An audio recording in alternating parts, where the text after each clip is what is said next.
Assalamualaikum warahmatullahi wabarakatuh. Nama saya Rafli Talib. Saya dari kelas H. Pada kesempatan kali ini saya akan membawakan materi tentang Pancasila sebagai paradigma pembangunan.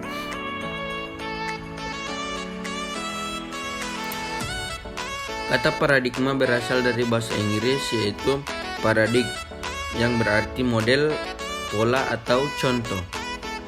Paradigma juga berarti suatu gugusan, sistem pemikiran, cara pandang, nilai-nilai, metode, prinsip dasar, atau cara pemecahan masalah yang dianut suatu masyarakat tertentu.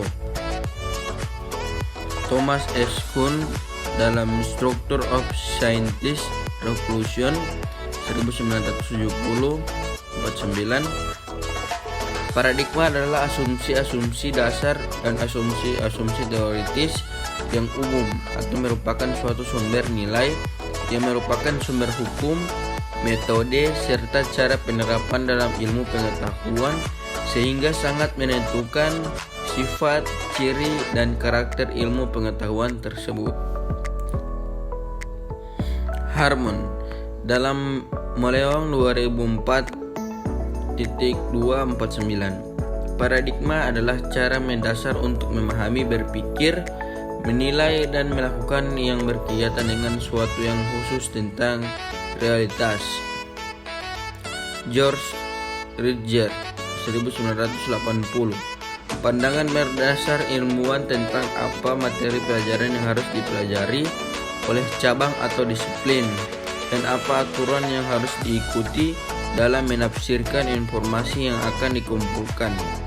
Informasi yang dikumpulkan dalam menanggapi isu-isu ini. Istilah tersebut berkembang dalam berbagai bidang kehidupan manusia, serta ilmu pengetahuan, politik, hukum, budaya, ekonomi, dan lain-lain. Istilah paradigma mengandung konotasi pengertian sebagai sumber nilai, kerangka berpikir, orientasi dasar, sumber asas, arah, dan proses dalam bidang tertentu, termasuk bidang pembangunan. Pancasila sebagai paradigma. Pancasila adalah paradigma sebab Pancasila dijadikan landasan acuan, metode, nilai, dan tujuan yang ingin dicapai dalam proses pembangunan.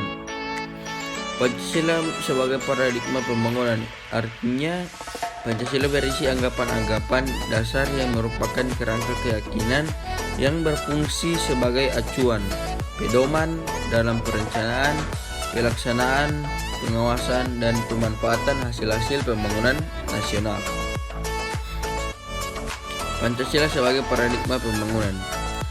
Pancasila sebagai paradigma dijabarkan dalam pembangunan sebagai proses dan hasil pembangunan sesuai dengan Pancasila.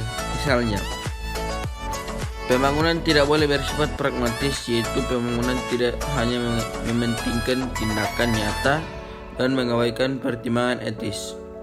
Pembangunan tidak boleh bersifat ideologis, yaitu secara mutlak untuk melayani ideologi tertentu dan mengabaikan manusia nyata. Pembangunan harus menghormati HAM, yaitu pembangunan tidak boleh mengorbankan manusia nyata melainkan menghormati harkat dan martabat bangsa. Pembangunan dilaksanakan secara demokratis, artinya melibatkan masyarakat sebagai tujuan pembangunan dalam pengambilan keputusan yang menyangkut kebutuhan manusia.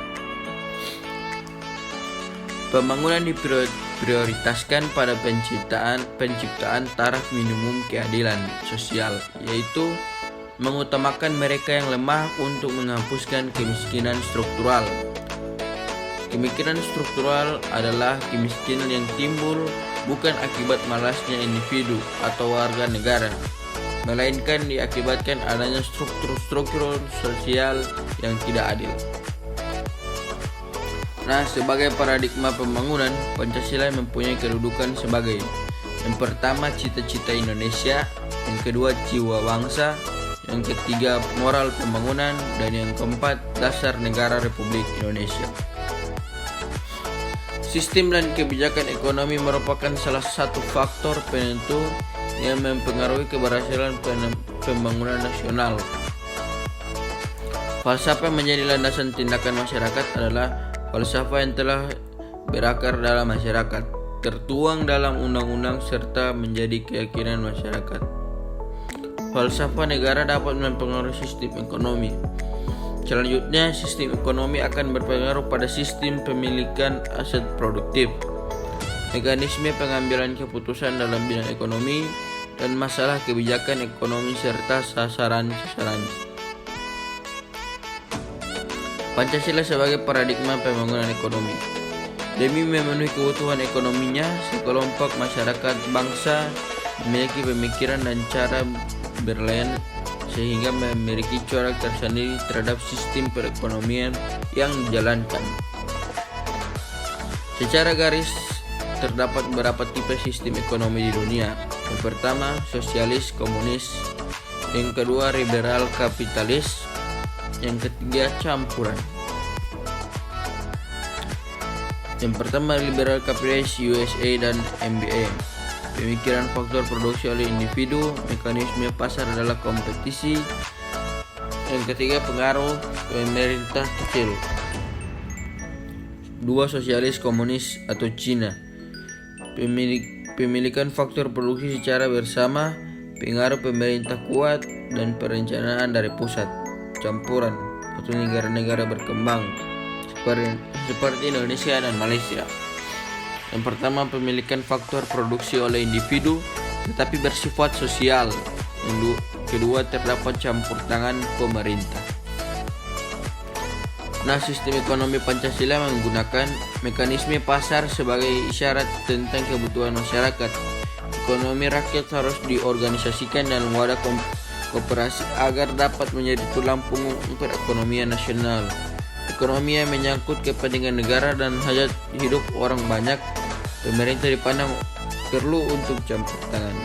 Dalam hal aset produktif, sistem ekonomi Pancasila menciptakan aset produktif yang dikuasai oleh pertama, masyarakat termasuk koperasi UKM. Kedua, negara atau bidang usaha yang terpenting untuk negara menyangkut hajat hidup orang banyak. Yang ketiga, swasta. Nah, itu dia tadi pembacaan materi dari saya. Sekian, mohon maaf apabila ada kekurangan dan kelebihan. Wassalamualaikum warahmatullahi wabarakatuh.